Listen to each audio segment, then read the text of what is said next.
We know that you are currently in Seoul, and we would like to know, since you have played in many orchestras around the world as well, what is the difference between each orchestra you have played in? Can you give us some examples on, what's the difference between different orchestras? That's a good question. So recently I played with, for example, the Philadelphia Orchestra, which is the orchestra that I watched when I was a student studying with Mr. Alan Abel, who was my teacher. And that was a real thrill because I've always admired that orchestra and the way they play. They play with a lot of expression, a lot of expressiveness. They're very virtuosic orchestra. So when I played there, I found that they learn very quickly. They respond quickly. They have a very rich sounding group, which comes from their tradition from their conductors previously, and also the halls that they used to play at. I've also played, before that, I played with the Philharmonia in London, which is a very unique orchestra for me because they don't rehearse a lot. And that was a lot of excitement trying to play concerts, sometimes with one rehearsal. I once played Escapades with them, which is a very challenging vibraphone solo with saxophone on 2 weeks' notice and on one rehearsal. So that was a real thrill to see how they work, and they're very good at reading and playing concerts with barely rehearsals. For example, we did a tour and one piece I think we played once, and was challenging to be on your game. Also, I've played with many groups in Asia, whether it's the Malaysian Philharmonic most recently, or the Singapore Symphony, or the Hong Kong Phil. And those are like the Seoul Phil, a little more relaxed compared to, say, the Philharmonia, where we only play 1 or 2 concerts a week. So we have ample time to rehearse. And in the Seoul Phil, for example, we're government funded. So we have some stability, especially in these pandemic times, to make music without the pressure of, I guess, selling a lot of tickets. Of course, we have good attendance when we have concerts, but we are not trying to hold as many concerts as possible quickly with few rehearsals, because we need to make money. I see. So you've mentioned, like, in the orchestra in Asia and the orchestra in the Western country, the main difference is like the time that they have to in each between the concert. So maybe the Western is like more fast paced, they have to be more competitive or always stay on their foot, and maybe Asia is more relaxed, like less rehearsed, less concert, more less dance, should I say? I think there's some of that, yes. I mean, I played with the Sydney Symphony, and we played a whole week with ample rehearsal time. I mean, when I played in Philadelphia, there was enough rehearsal time, but I found that they were also doing so many other things. They were doing children's concert in the morning of another concert, and there were so many things going on. It seemed quite hectic and pretty intense. And whereas, in the Seoul Phil, we concentrate often on just one program for the week. I see. So I think you've just mentioned, like, sometimes they would do something other than like normal concert? Maybe you just mentioned for concerts for kids or concerts for a specific film. So do you prefer like this kind of like more diverse orchestra concert, or you prefer a more traditional concert like in a concert hall and play classical music stuff? That's a good question. I think it's necessary to do these outreach and children's concerts to promote the classical music and to create future audiences.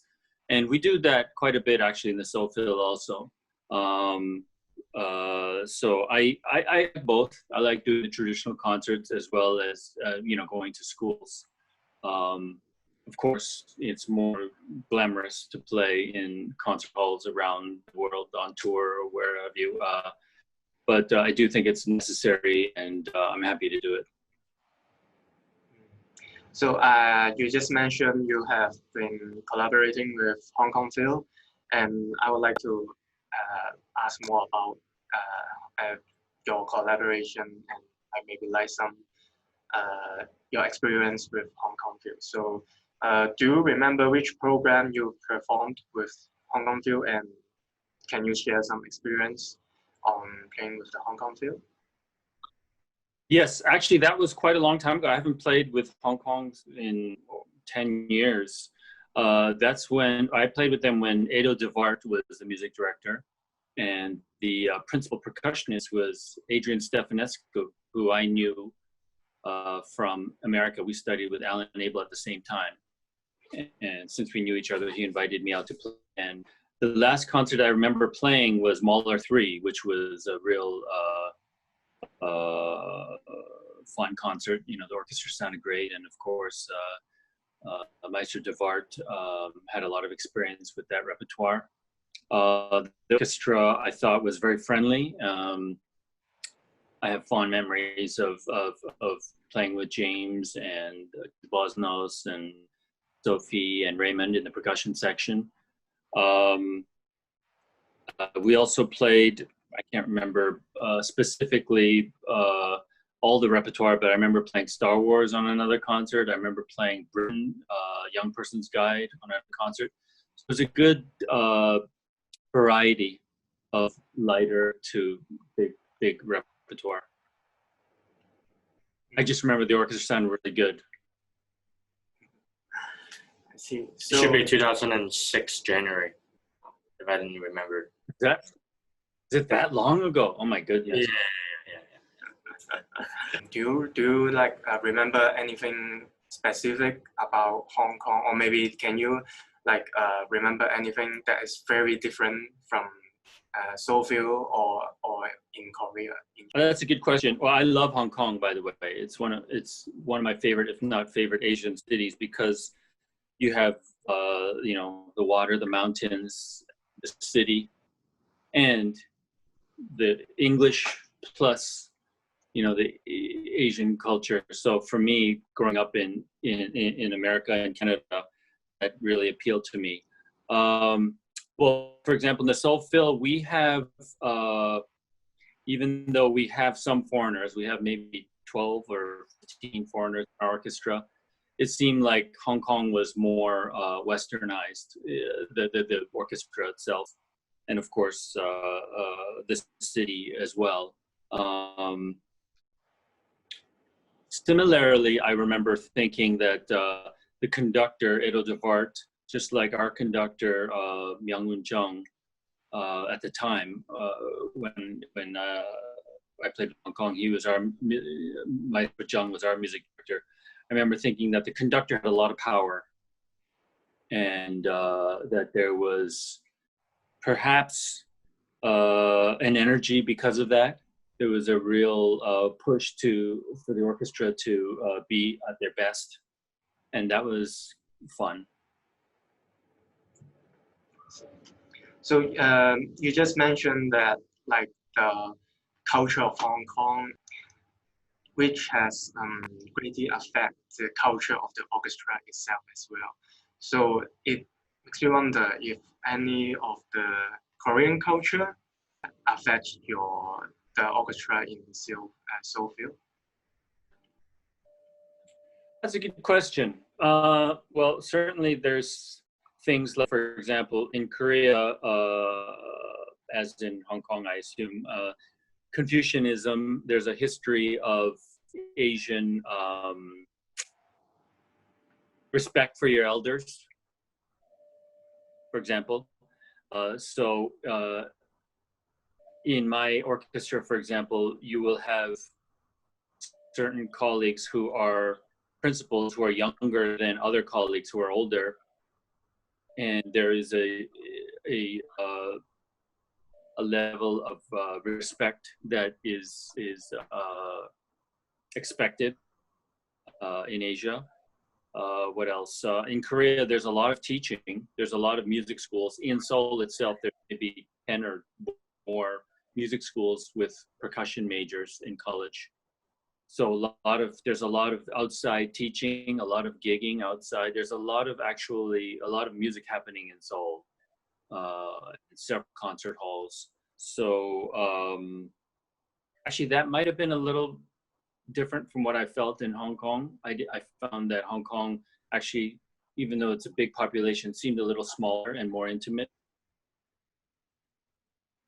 I think you've mentioned a very interesting point, is that Hong Kong, actually the music education in Hong Kong is not sufficient, or it's not developed properly or developed prospectively. So which takes me to the point of educating in terms of like orchestration music or just music in general. So, but I would like to ask about why would you choose to teach students in the university, even when you already have a full-time job in Seoul? Okay, well, I do it because one, it's fun, and also I think I'm used to, that's what all my teachers did, whether it was Alan Bull in Philadelphia or Jim Ross in Chicago, who I studied with for a little bit, and then John Rudolph in Toronto, at the University of Toronto, and he's also principal of Toronto Symphony. So I was used to the idea of that being part of your job, to help the future generations. And also I find that my role in Korea is I'm trying to establish traditions of excellence, whether it's in percussion or in percussion tradition, and try to create a community among percussionists. And part of that is I host a lot of master classes. We had Louis do a wonderful master class for us last year. But also by teaching at different colleges, I'm trying to develop the students to more orchestral players, because there's a lot of solo playing here in universities. You have a lot of wonderful marimba players and young students who want to play solos, but I'm always trying to push them or lean them towards the orchestral route and try to get them to learn more about those traditions. And, initially, I was trying to develop extras who could play with our orchestra, because there's so many percussionists. But at the time when I first came, they weren't very orchestrally trained. So that was kind of my goal. So remember that was Hanyang University, the one I give a class to? I've been teaching there for, I don't even know, 8 years maybe. And I also teach now at Seoul University. So how many schools are you actually teaching? Just 2. Oh, just 2, okay. So I'm just wondering, because you have 2 universities, 1 orchestra, and then you drive to work 2 hours already. How much time you spend on the road in between teaching and performing? That's a good question. My commute is 3 hours in a day. But actually, now that we've been having this pandemic, I've been teaching a lot on Zoom, and it makes it a lot easier. Right. it's been more productive, actually, surprisingly. But I would only teach at these schools one day per school. So I'd go Sunday night to one school, and then another night to another school, or another morning. So it's not as bad as it sounds. It's like a Jack Van Game style, you stay with one school for the whole day. No, I only teach maybe 4 hours max at one school. I see, yeah. But I didn't know it's 3-hour drive. I thought it's 2 hours only from work to home. It's an hour and a half one way. So going there is coming back, yeah. So actually, I did talk on the phone for a whole hour for major part of the commute. Yes, we had a conversation, right? Yeah, I like to do that when I'm on commute.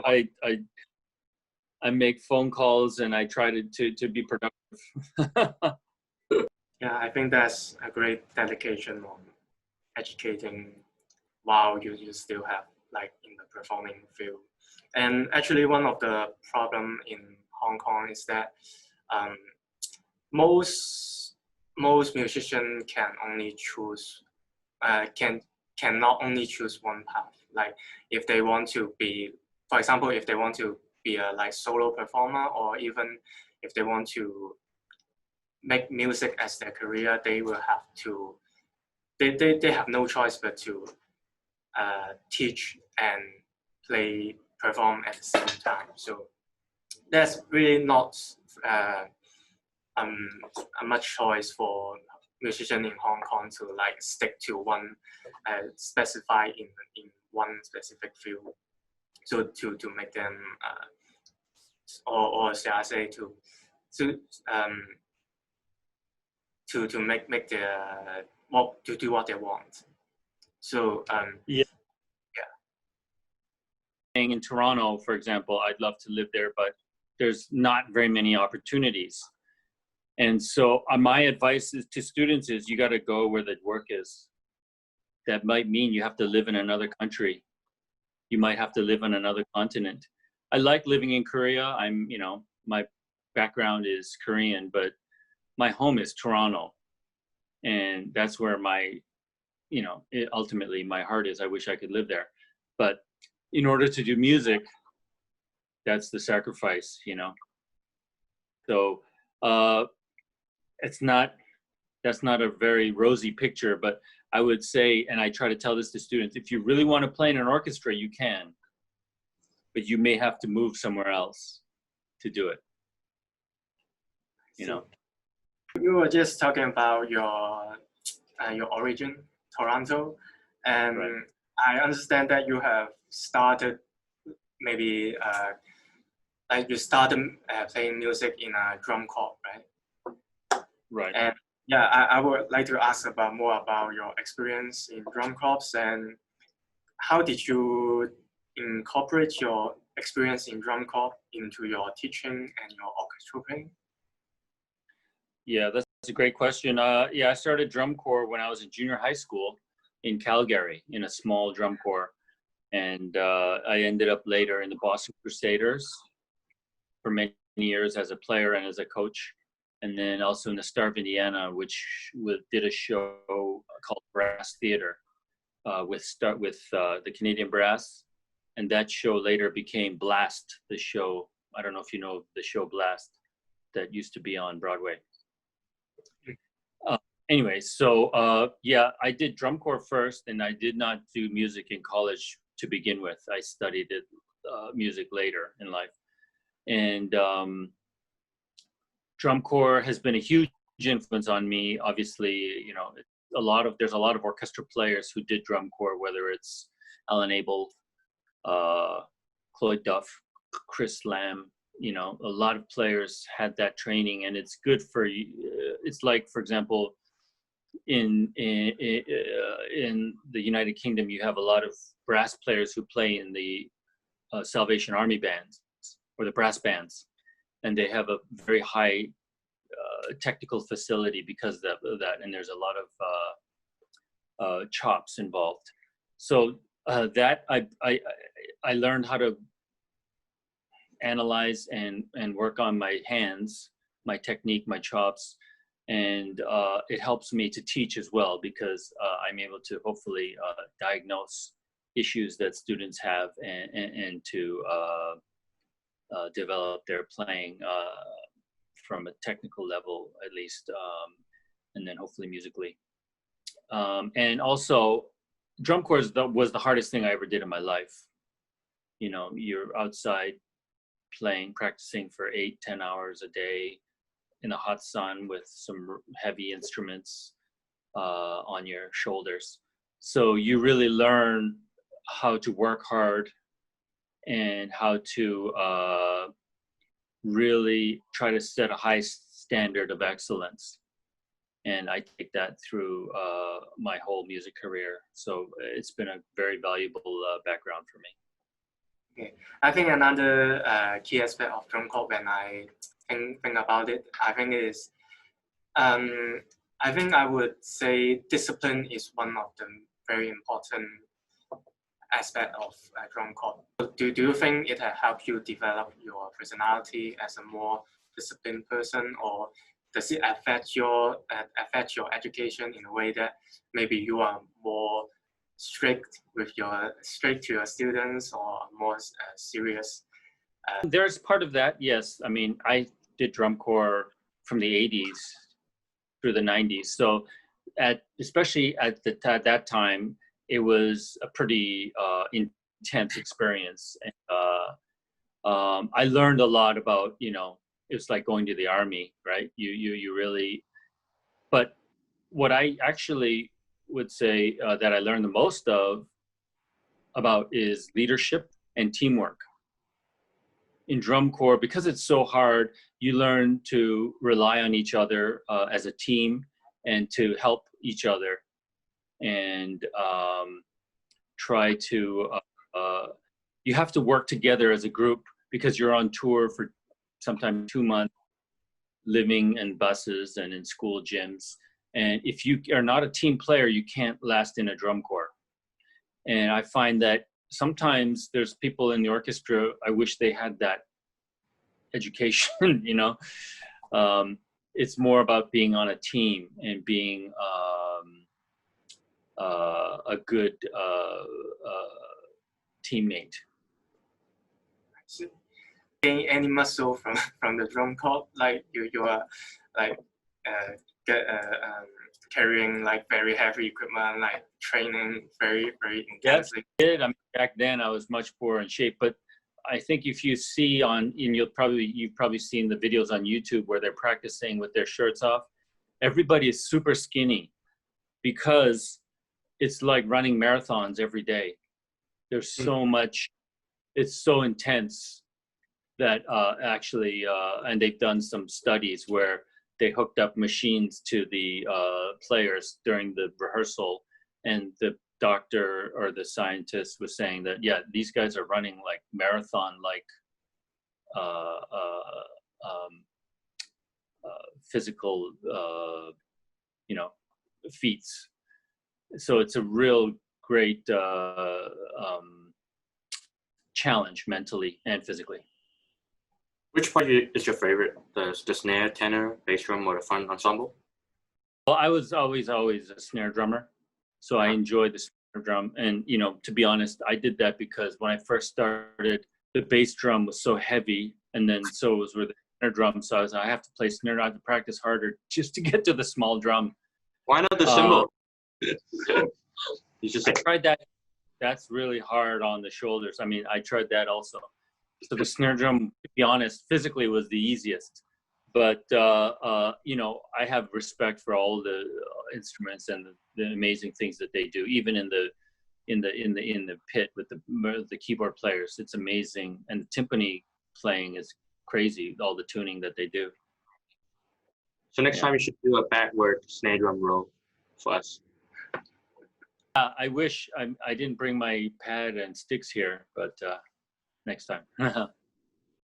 I understand that you have been very active on the Facebook group, on the Korean Percussion group, and you have also been sharing a live streaming interview with the with online with the world. And can you do you have any advice or experience to share on promoting orchestral music to the general public? Yes. Well, first off, the Korean orchestral percussion page is for percussionists mainly in Korea to try to help them with information. I try to translate things. We have a lot of master classes, and I'm just trying to create a kind of a community. The Percussive Art Society here exists, but it's not very active. And those interviews we did about 32 Zoom interviews in the last couple of months. Those were mostly in Korean. And when it was with someone who's only spoke English, I would be translating. So this is to reach out to the Korean percussionists and to try to help them learn and develop. As far as developing or promoting classical percussion to the general public, yeah, that's certainly a key issue for us in the 21st century, and trying to keep up with the internet age, and trying to inspire people to come to our concerts. In the Seoul Phil, as I said, we are a government-funded group, so we are the orchestra for the citizens of Seoul. So we'll play outdoor concerts, we'll do outreach things geared to bring the joy of music to our citizens. But it's true, it's hard to compete with K-pop or something these days, you know. In fact, we just did a K-pop recording recently. We'll see how much more of that we do, but we just did a Red Velvet piece. I was not in it, but a song by Red Velvet with orchestral accompaniment. So do you like K-pop? I can appreciate it. I can appreciate the talent and the discipline. I remember I didn't know who BTS was, and then somebody told me that they were on Saturday Night Live in America. And I thought, really? So I turned it on, and then I was amazed at how well they were singing live and dancing at the same time. It was impressive. So as a musician, I could appreciate the skills that it took. And I'll admit, I liked the song Boy With Love, but a lot of that stuff is not really my cup of tea. As you mentioned K-pop, do you think, like when it comes to culture, I think a lot of tradition is involved in like the continuance of the culture. And for example, I think in Korea you have a more rich cultural development in your country than Hong Kong, shall I say. Maybe you have a lot of traditional music instrument, or your traditional culture in Seoul or in Korea in general. So do you think this kind of cultural development, promotion of the orchestral music in South Korea, maybe perhaps, or maybe it is a threat to the promotion of the classical music? That's a good question. I mean, I'm not sure about the comparison between Hong Kong, but I trust your opinion. I will say, and it's kind of funny, I think that actually what drives a lot of classical music in Korea is tiger moms. You know, you have the kind of Asian stereotype of mothers who really want their kids to excel at academics, in the arts. You know, they're driven. These mothers are really driven. And so there are so many music students here. And now, of course, wherever you go, Juilliard or wherever, there's just, it's a cliche how many Koreans there are, you know, that want to do this. And I think it's kind of powered by just the Korean moms.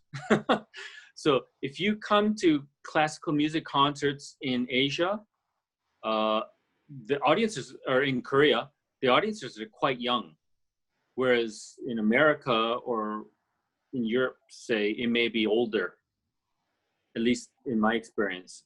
And so, you know, what is that? I guess that also ties into the development economically of Korea, you know, through the 80s and 90s and now, and with more money comes more cultural interest. And now, you know, cities all across Korea, they want to have a good orchestra. They want to have a good concert hall. They want to show that, you know, they are a sophisticated city.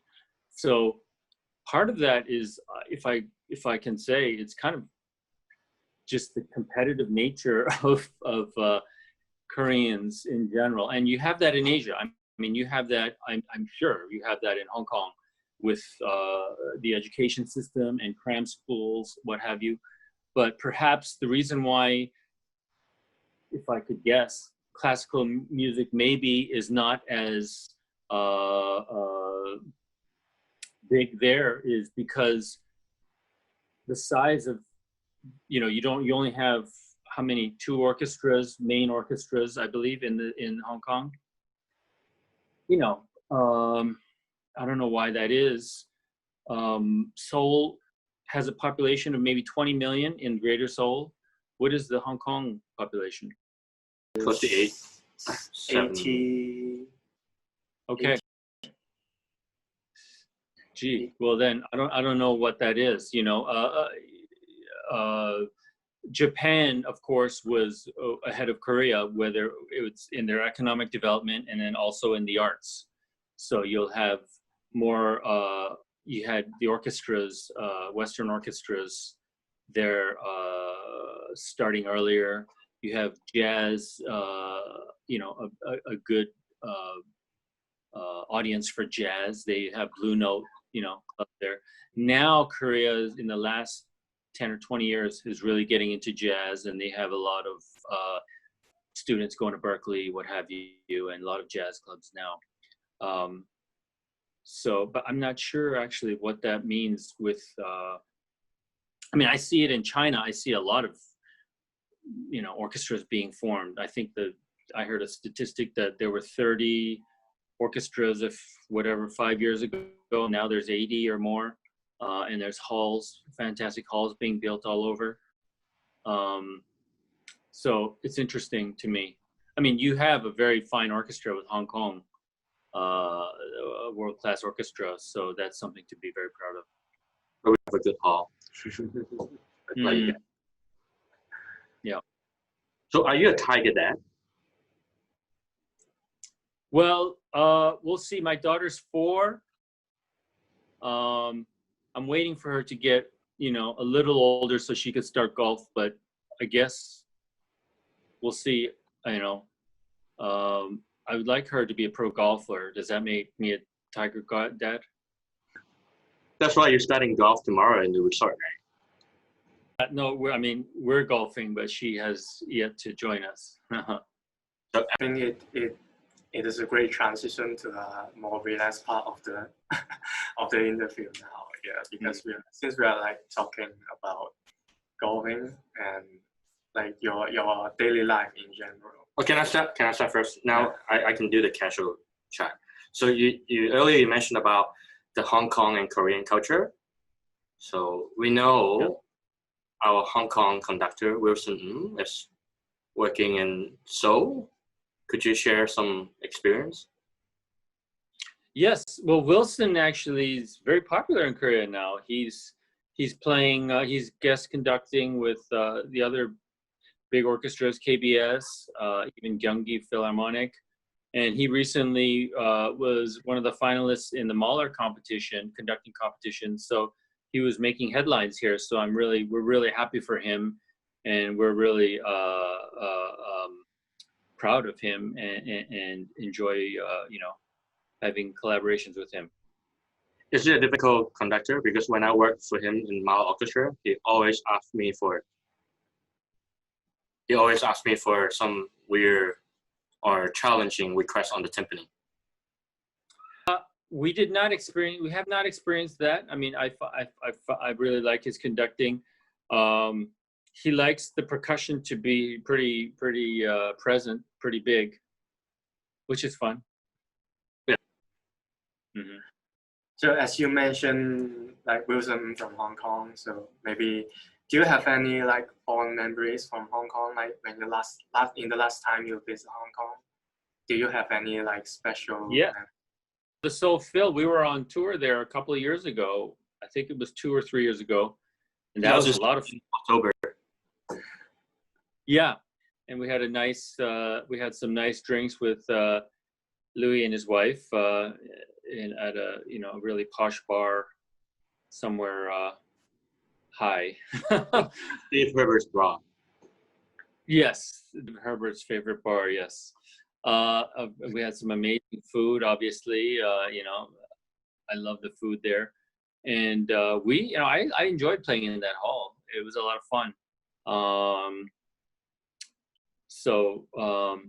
Yeah, I have always fond memories of Hong Kong.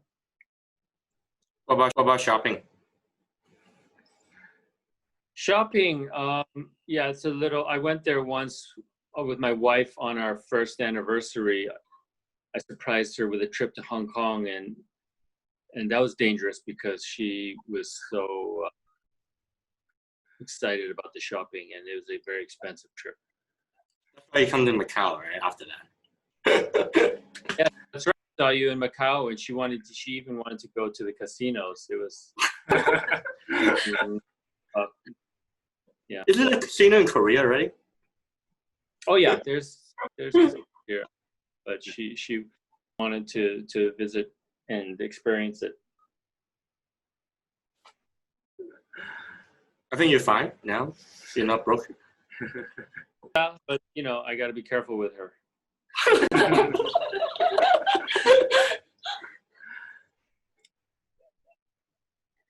Like as we mentioned, like travel or the other places. Do you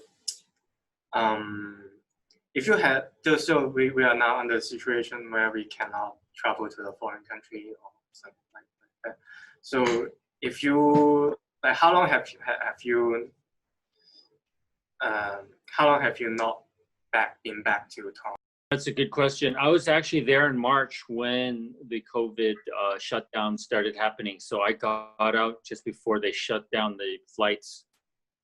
And usually at this time, right now it's vacation time for my orchestra in the summer, and that's usually when I go home. So this is the first time in 15 years I'm not going home for the summer for a little bit at least. So that's tough. Who knows when we'll be back on track with travel. Our orchestra, we were always going on tours, whether it was Europe or Asia or even North America. So we'll see. I mean, that's a real game changer, this whole pandemic.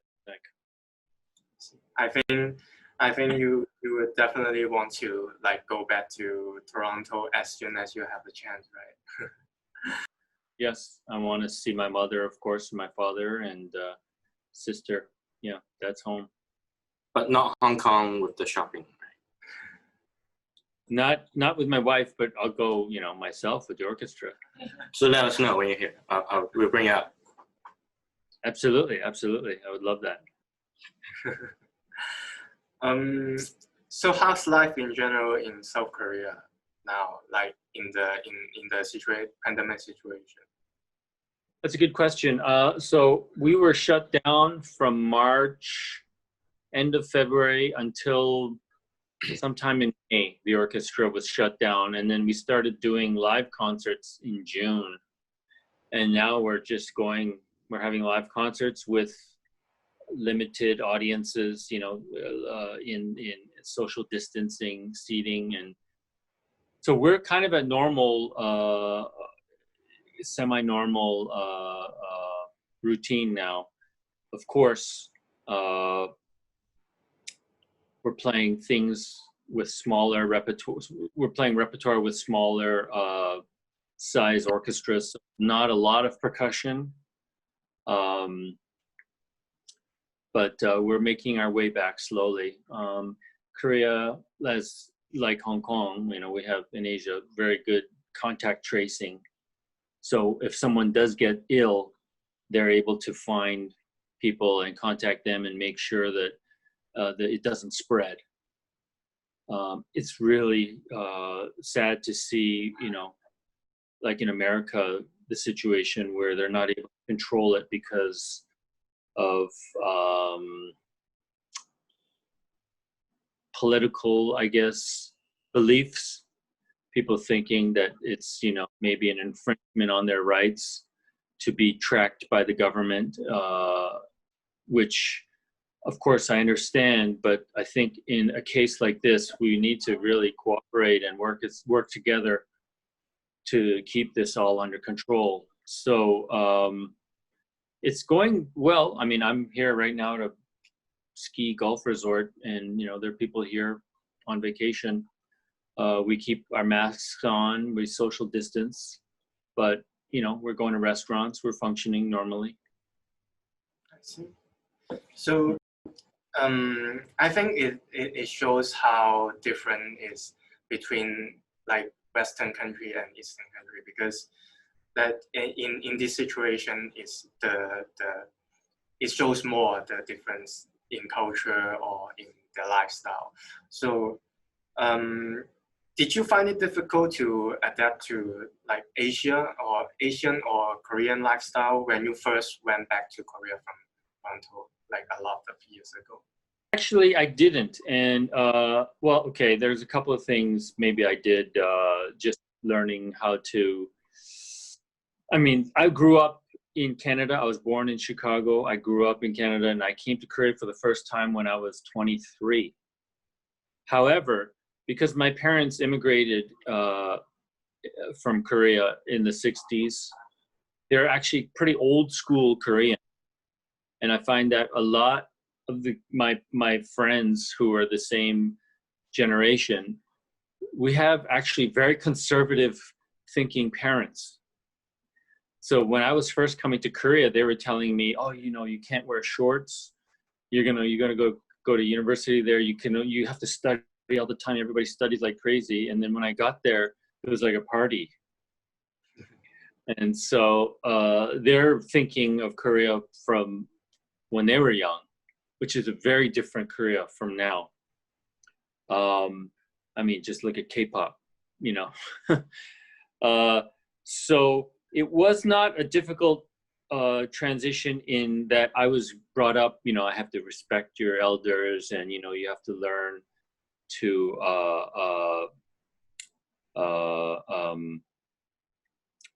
function in the Korean society with those kind of roles. But, there are certainly things that I was trying to also bring into my orchestra, or even the schools where I taught, that were Western oriented. For example, here's a good example. In universities here, when percussion ensembles happening, the underclassmen, the freshmen, are setting everybody's instruments up. And I remember thinking, no, that's not very efficient. It should be everybody sets up their own instruments. Everybody comes early. Everybody contributes like a team. Whereas there, it's expected of the younger players, and the older players come later.